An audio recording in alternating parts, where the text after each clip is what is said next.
Say what you want, mate. Fucking hell, look at these couple of street cats been able to figure out the technology game. You Right. know what I mean? Elon Musk, I'm coming for you, mate. I've got a manual right here on what I'm doing. Is it like the dummy's guide? Yeah, idiot's guide to a podcast. Dude, I remember the first time I got my laptop, I genuinely didn't know how to turn it on. Really? I had to take it back to PC World, mate. I was like, mate, this sounds real daft there, but how do we turn this bad boy on? It's like, how about the on switch? I'm like, mate, I don't know, man. Like, I teach Oh, adult PE for Christ's sake. I'm pretty dyslexic. was it a couple of years ago? No, this is like ancient.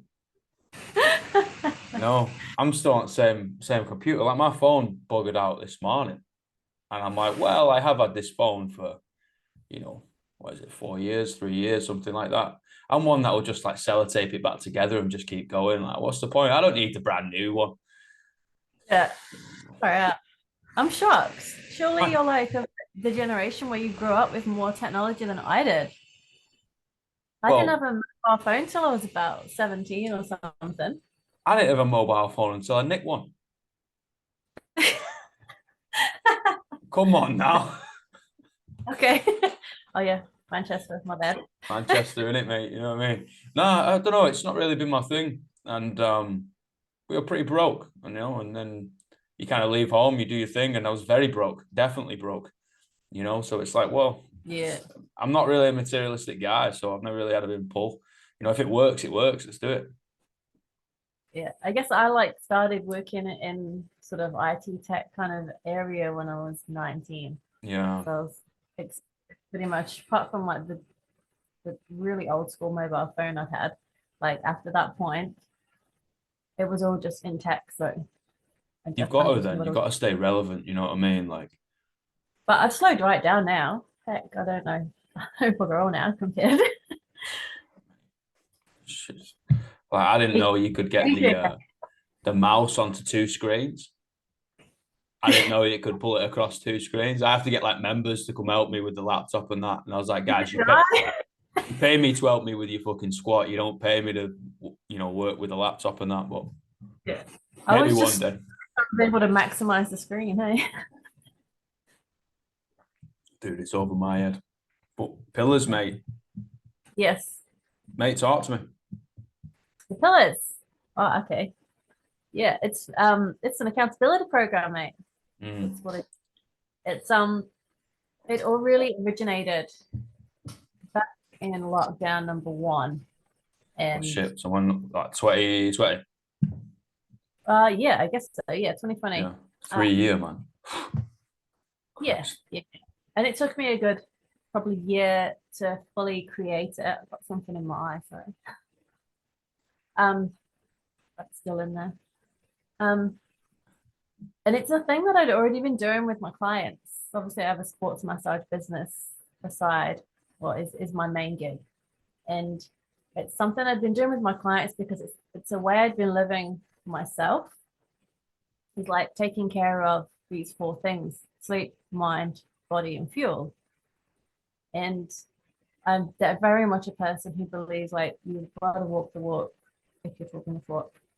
And it's stuff I would like to talk to my clients about doing and something that I'm doing for myself. And I found that like those four pillars are a great platform for you to build on. If you have four strong pillars, you're doing something for each one, not a healthy, happy, well-functioning human, then like you're going to be more likely to hit those personal and professional goals on top of that. And sort of my role in that is to be your accountability person. Mm. And I'm not there to be an expert on any of these pillars. I do have that background in personal training, nutrition qualifications, psychological counseling qualification. I don't have a sleep qualification, but I know a decent amount about it. And I can give sort of that base level of information as to why each of these pillars are important and how to maybe get some of the best out of them. But I will refer in some of the tasks that I set with the clients, I'm going to refer them to a trainer or a physio or whatever they need for their body. Or if they need maybe some support with mental health, I'm going to direct them in that area. I'm not trying to be that person for anybody. And then in each of the sessions that I do with them is we'll just sit and talk about, you know, what we're going to achieve each week. And that's got that regular sort of relationship we have going of those that are doing the subscription. And they'll get their weekly check-ins, they get a monthly one-on-one session, and then we just roll it on. Minimum 3 months work together, but most people roll on. The clients that I have, they've been doing the program now for 1.5 years with me. And just watching that sort of growth and change in people is just like one of the best things, like them realizing what they can achieve. And because we do it in such sort of small bite-sized tasks, before they know it, like they've already achieved so much, and they'll look back and be like, oh my God, I'm a different person. It's me.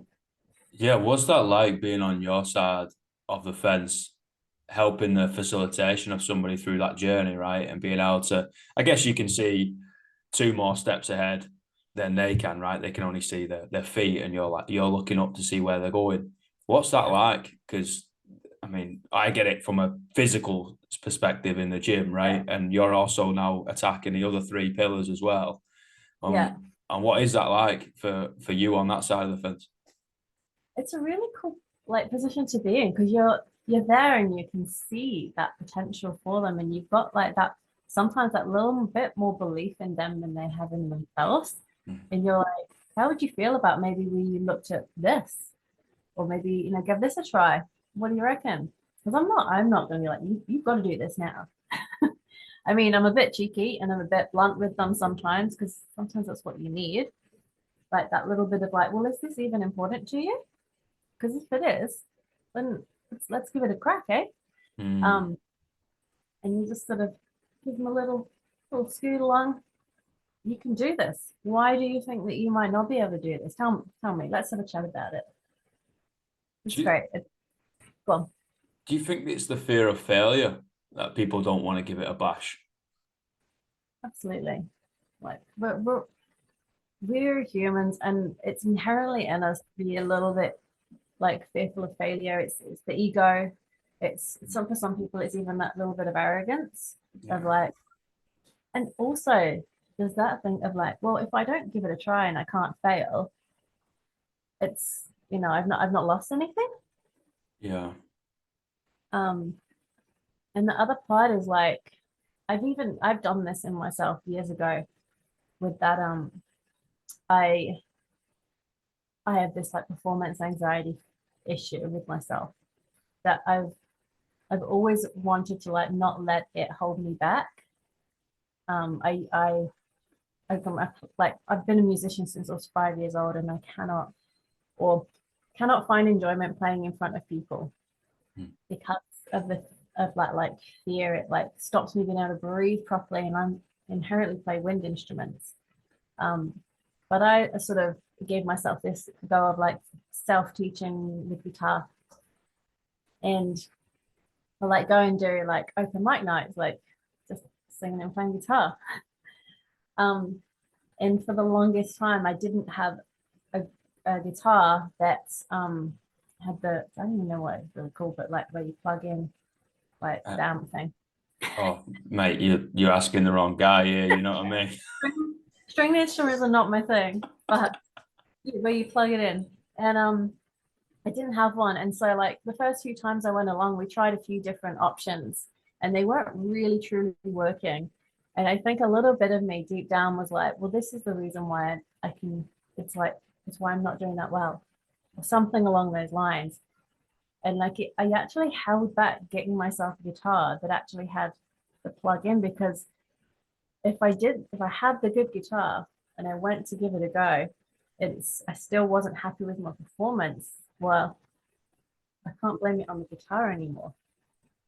You know, it's finding those little things that almost like will stop you pushing yourself completely and completely putting that vulnerability out there and just giving it your fucking best, you know? There's those little things that I see that people do that can be the reason why they're not doing the thing. I can see it because I've done it myself. And experience is the best teacher, right? Absolutely. Thank you. most of the time we trip ourselves up rather than something else, like we leave our laces untied, so you can blame that you got tripped up because you stood on your lace, not because you didn't pick up your feet. Absolutely. It's always something to point the finger at, right? Rather than holding up your thumb and putting it towards yourself and think, actually, accountability is in my two hands. Absolutely. Yeah. And you see it in like people who are necessarily not necessarily in their most healthy condition. Yeah. And they are, let's just say, just as another example, is like a person that is a bit overweight and they, uh, they potentially even on like medications because of other ailments based on their health condition or that their physical condition Yeah. that is putting strain on the body. And they maybe take a fall or they do a thing, they roll their ankle, they trip over and they hurt themselves, right? Because they're not in condition to maybe deal with that type of all injury movement. Mhm. And that then becomes their story as to why, well, they're not then moving more, they're not exercising, they're not walking, they're not doing the things because there's this, and then there's also this. And if they hold on to these reasons that become the identity of why they're not doing these things, and for the most part, that also comes with with their mental wellness. Mm. Yeah. I mean, they're Um, so intertwined, and yeah. if we're skipping steps, we're tripping ourselves up physically. Yeah. You've got to ask why, and it's the law of five whys, right? You ask somebody why five times, and you get to the real answer. And most of the time, it's something to do with the top 2 inches, right? It's upstairs, like there's something going on which isn't the Yeah. best, or there's a self-esteem issue, maybe there's an overwhelming anxiety, maybe an Yeah. addiction, whatever the fuck it is, right? We've all got something. And if someone turns around and says, no, I'm perfectly fine upstairs, they're usually the absolute crazy ones and stay away from those. It's like we're all dealing with something and we've all got a prerequisite to go in a certain way, and that's Yeah. okay. But then you've got Yeah. to figure out ways to then harness it and use it in a positive manner rather than just sitting around and, it's because I'm this, that, and the other. I was like, great, Sherlock, Yeah. you know, do something Yeah. about it, mate. Yeah. Just like sometimes posing those odd, these like not odd questions, but the odd little question, just the small, nothing, not everyone can take the blunt question and right. It Yeah. can fuck them right up. And so you just sort of pick away at the little thread and just be like, oh, what about this little thing here? Yeah. What if you maybe looked at this first and gave this thing a go? And then I've found with most of my clients that those just tiny, small little steps, that motivation always feeds motivation. You start achieving something. With one client, it was really just starting them off on a morning routine of like make the bed, Mm. see, have a shower, or do make a tea. Just doing these little things and like their little checklist. And before he's even left the door, he like achieved more than like he was doing in a whole day. Yeah, man.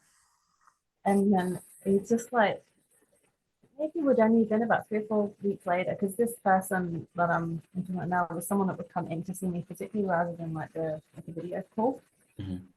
Um, sort of just like the posture when he walked in and the smile on his face was just like I did all this stuff. I was like, how's that feeling? He's like, oh my god, so cool, man. It gives me the biggest boost and like almost like affirmation, not affirmation, reaffirming Mm. why I did it, like why I set up the business, why I sort of made it a thing. Just like I feel super like proud of myself, but like even more so proud of every little bit of trust that my clients have put in me to help them on their way.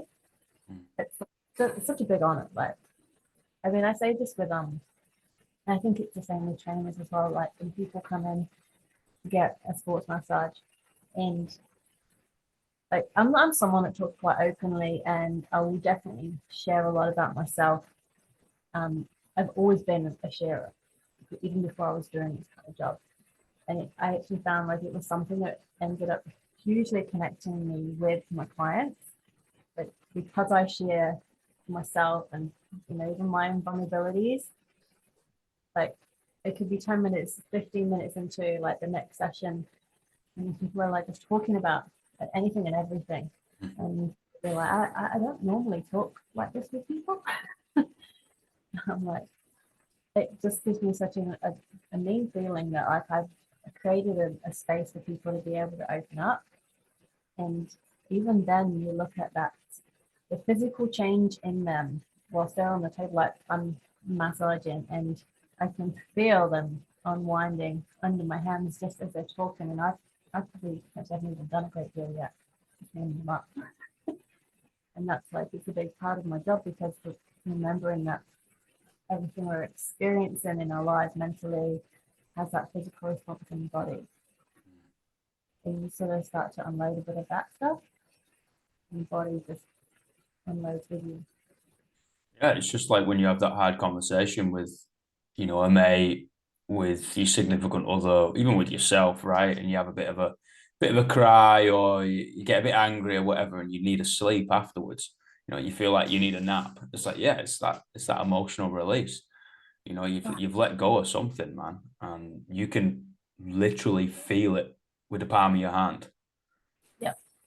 As even when you're talking to them, you can feel it as obviously when they're on the table, and Yeah. I can feel it in the air and around people, but I'm not touching them, of course. Like I'm coaching them. Yeah. Like yeah, they might be a little here, there, and everywhere, but like it's different. You've got a Change, way more. Hey, the change in energy. changing energy, 100%. And I Yeah. think that's it's the soft skills of coaching, man. It's the soft skills of working within this thing that we call fitness and wellness and health and whatever else you want to plaster on. It's like, yeah, it's this weird, like hippy dippy aura shit that like most of us, because we're all gym bros and muscle heads, are like, ugh, fuck that, leave that to the hippies, right? And you're like, okay, bro. Like it's something that you also need to like pay attention to, because you can you can understand how you need to communicate to somebody that day by paying attention to the energy that they walk into the room with, rather Yeah. than like, I'm going to smash everybody with a sledgehammer today. I was like, they might have just found out that their mom died, right? Yeah. Or like, something. It could have been minute, it could be major, and I guess that's, in a very roundabout way, it's something that I see a lot of people trip up with, Yeah. whether it's my end or whether it's your end, whether it's a one-on-one basis, more of a holistic approach, or whether it's through fucking fitness and moving around and Zumba and CrossFit and powerlifting, strongman or whatever. It's like, we can't take the same tool to every job. No. No. I think going back to what you were saying about this, like this hippy dippy woo woo stuff, like with energy. I mean, as much as people can put it down to like those the hippie people, the spiritual people, or whatever, even it is simplifying it as like everybody at some point in their life has walked into a room and felt the atmosphere Oh, and know 1000%. something happened here. And unless they are they're completely out of tune every way possible. Like most 99% of the world has done that, walked into a space at some point and been like, Yeah, or yeah, something like that. And like so much of what we do, working with people, whether it's physically hand on hand, but, touch, or just like personal thing, like hairdressers, anybody that is working with other humans, like it's a huge energy exchange, and it is not to be underestimated at all. Like I'm sure, like after a long day of clients, you felt a certain way when you get home, because sometimes it is just real heavy. Sometimes you can be not feeling it in your best energy, and then you end up with a few clients in that last part of the day a little boost of you even because they are in a really good energy.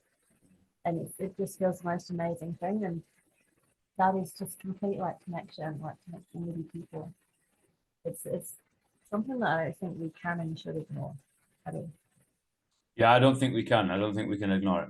I think if we do, it's a daft thing to do. You know, it's like, okay, well, you can get away with ignoring it if the only interaction you have is with a computer, you know.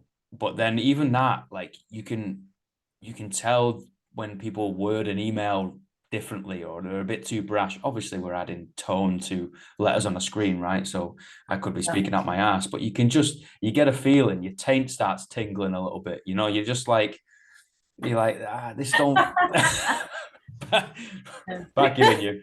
You know, it just don't feel right. Or maybe it does feel right, you know, and like, I mean, I don't know how many emails I send, mate. Like every one podcast I've done, I probably sent 20 emails, you Yeah. know, for every one that I've done. So you do the maths, right? And the correspondence you get with some folk, like I've literally just pulled the plug like halfway. I've been like, you know what, man, like we're probably not gonna get on here, mate. Like, Yeah. and that's okay, you know. I would still love to talk to you. You know, no Yeah. problem. Like, you know, different perspectives is always a beautiful thing in my opinion. Like I want to learn from everybody, you know. Like I go to Yeah. the deeply religious people, I go from the people that think the earth's flat. Yeah, whatever. Tell me what you think. Like, I'm gonna Yeah. think you're crazy, but like I'm still interested to find out, you know. I don't know if you think it's flat. Hey, If you think the world's round or if you think it's flat, which one? Which one do you think me. is crazy? Yeah. I mean, it's definitely round.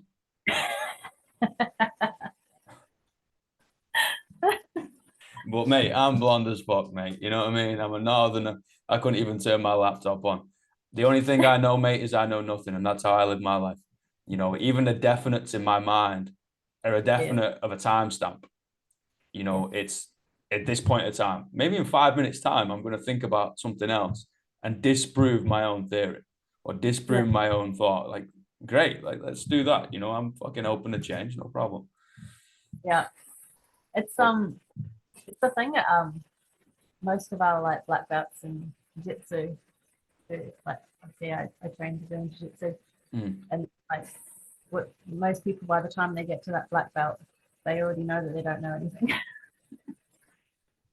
It's those earlier people that like they start to sort of learn a few things and you know you get to like blue belt and you think you know it. You're like, yeah, I know stuff now. And then yeah. eventually you realize you actually don't at all. You know, It's fuck all, mate. yeah, But you that just got white. to stay curious. You Yeah, know, I'm a big I'm a big believer of the answer is all around, and we just have to figure out the right question.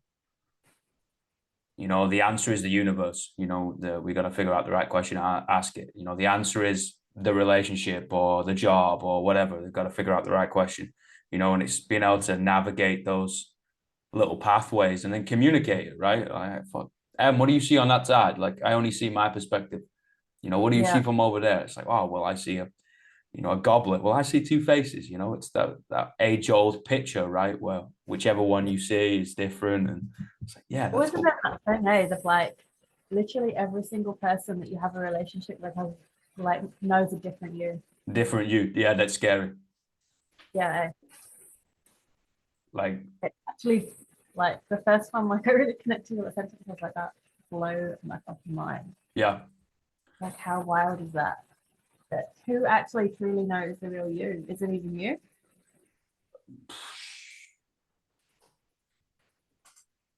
Do we even need to know? I think life is all about the pursuit.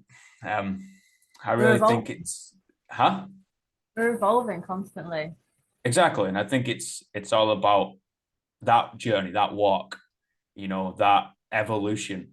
I think it's all about that rather than a destination, a definition, a set point, a goal, an answer.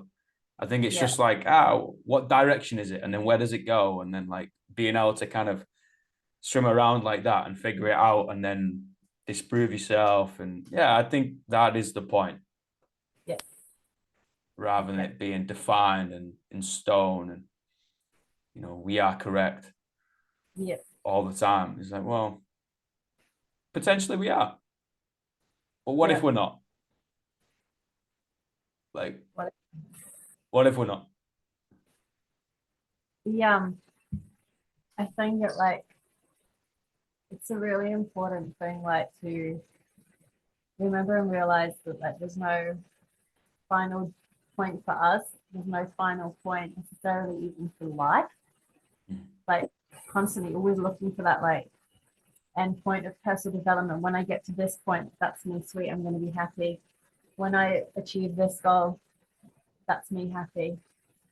Like we're constantly evolving people with evolving people around us as well. That's that thing of, someone got married and then 20, 30 years down the line and then like, you're not the person I married. Well, how on earth The could point. you be? How could you be? Yeah. Like you're not meant to be. Yeah. And then sometimes you're growing together and sometimes you're not. And like sometimes that connection with each other like works. And sometimes that connection breaks down for one person or the other person for both of you. Yeah. I think like remembering like connection with a person is important, whether it be your personal trainer, your therapist, your masseuse, the people around you. Like to get the best out of those relationships, there has to be some form of connection and it has to actually work. And it's actually really important to find the right person for you. Like some people will come and get a massage from me and I'm just not for them. And it's absolutely not personal. Well, not to me anyway. It's personal to you if you're spending the money and taking that time to spend with me. Like I don't want you to be there if we're not connecting right and I don't work for you. Like I absolutely will encourage you to go and find the right person for you. And I think this has to sort of sit in every area of life when you're going to be interacting and spending any amount of time with people. It's like don't try and force something that isn't working. You're not going to get the best out of that relationship, whether it be working, personal, romantic, or otherwise. And to not make it personal in terms of like, oh, well, you didn't like me. You just can't. You can't do that. Like that's all ego in that respect. Um, that law of like fluidity and flexibility and just moving with it, like body tai chi, energy, got to flow and move. Is it really that? And I think it's learning to be okay with that as well, right? Like that's definitely something that I've learned in recent years of like, if things break down, you don't have to let it escalate to either a fucking physical altercation or a place where you burn the bridge, right? And again, that's just insecurity and fear from growing up and Yeah, environment and certain situations and whatever. So I'll take a fucking lot of brunt of that force on my own shoulders. You got to be able to mature through that. But it's like it's okay if it don't work out. Like a relationship is a great example, right? It's like, oh, you got to hate your ex, you got to hate somebody, whatever. It's like, why? yeah, Like that's a hell of a lot of energy, man. Like just kind of give him a high five and be like, yo, that was pretty good. All right, yeah, it was pretty shit at other times, obviously, because it didn't work out. You go and have a fantastic time. I wish you all the best. Peace and love. See you later. That's yeah, that's all you got to do. But yeah, we hold on to shit, right? We carry it around, and then I guess that's where we're not dragging it into other things, other business adventures, other friendships, other relationships, and that, and then we just kind of, you know, react to things because we're not dealt with it, and then we just throw it on other people, and it's like, oh Jesus Christ, what are we doing, guys? Like, you could just yeah, be mature enough to be like, actually, that's my shit. yeah, I'll get through this one. Don't worry about it. I'll communicate it openly and vulnerably, and yeah, just let it be in the past. Like you said, we're always changing. It's different versions of you, right? yeah, Sometimes you've got to turn that page and keep writing. yeah. There's a wise dude called Bert that I did some work with some years ago, and quite a long time ago actually. And a thing that he always talked about was like everything you do, just like do it with love. And like fluffy as that might sound, it's it's something that it really really stuck with me. Like even like friendships that have broken down over time for one reason or other, um like always just wish them love. Yeah, there's a few friendships that, like, just like say I did break down over time, and I hand on heart know that, like, I don't ever wish any ill on them. And if they ever needed a thing, the door is still open. As far as I'm concerned, like, the door is open. Like, the only thing I ever ask of people is to just hold yourself to account. Like, own your shit. Like, own what happened. Let's have a conversation about it. But it's like, I'm never gonna like shut the door on you. There'll always be opportunity for a conversation, and if you need help and you're stuck, like, I'm there. I'll be it. And that I find that just allows you to hold such a nice light energy, where, like, if we're holding hate, dislike, anger, any of those like dark emotions, you are holding it in here, like it's sitting in within you. And like that in itself is like, it's not a nice energy for your body to hold, and that's going to come out in many different ways. That, like, you can think the negative energy is creating tension within the body, or you're going to have physical ramifications of that one way or the other. Me for a long time, man. Just an aggressive motherfucker, you know. Not towards other people, but like just always, like that's why I like the weight room. It's non-prejudice. I missed Huh? that one. That's What why did I you say like there? that's why I like the weight room, it's non-prejudice. It doesn't give a fuck about you. You're not gonna hurt anybody, and it focuses your attention on the now. I'm a big fan of as well, like, journaling. I actually talked about it on the Pillars Instagram page the other day, and the act of journaling for me is like, it's like writing down pen to paper. It's like you're letting it leave the body. So, like, I like to do like a brain dump journal right before, like in the evening, before I sort of wind down for bed, and like completely like talk about the day, talk about anything that happened, any challenges, and it's like it's brain dump. It's out of my brain, but it's also out of my body, because there was a physical act of me like transferring it from me to paper, and then I do another one in the morning as well, because I just feel like it sets me up for my sleep and it sets me up for my day ahead, and I feel like those things allow me space and mental energy to interact and do that energy exchange with my clients the next day. But yeah, looking at it in that, I'm removing this from me onto a piece of paper. Yeah. It's quite a cleansing feeling, eh? Yeah, it's the poetry, man. I was gonna say, how does that feel for you when it comes to your writing, eh? It's therapeutic, man. Yeah, I kind of did it out of necessity. Like I broke my back at 18, 19, and I couldn't move my legs for 3 weeks. So I had to figure out another way to to deal with myself, I guess. Because I How'd you do couldn't. that, by the way? How did I do it? They think it was a degenerative from playing rugby. Oh yeah.